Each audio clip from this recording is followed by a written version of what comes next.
Hello all you social media friends and followers. Welcome back to our series exploring some of the most interesting and iconic features of the columns in downtown Altoona, Pennsylvania.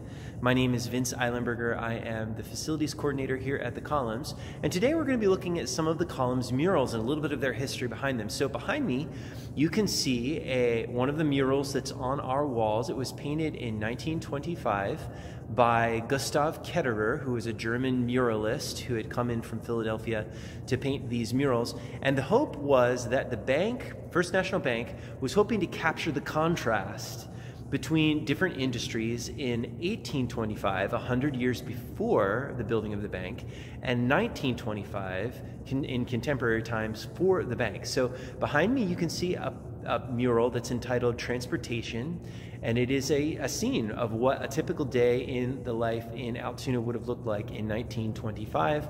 You can see the steam engines and the shops behind the steam engines.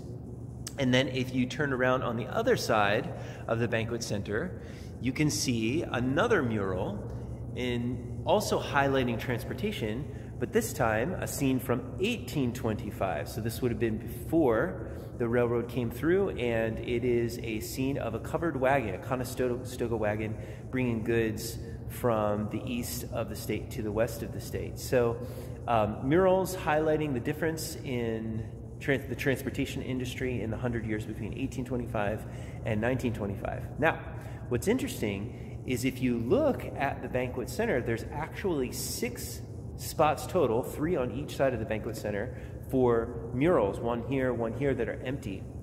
And this is because the Great Depression, which hit in 1929, left its mark on the building. So it was just these 2 murals that saw their completion, because when the Great Depression hit, the funding for the muralists ran out. So all of these little alcoves were supposed to contain murals, as well as some of the circular alcoves that you can see up here were also supposed to contain small murals as well.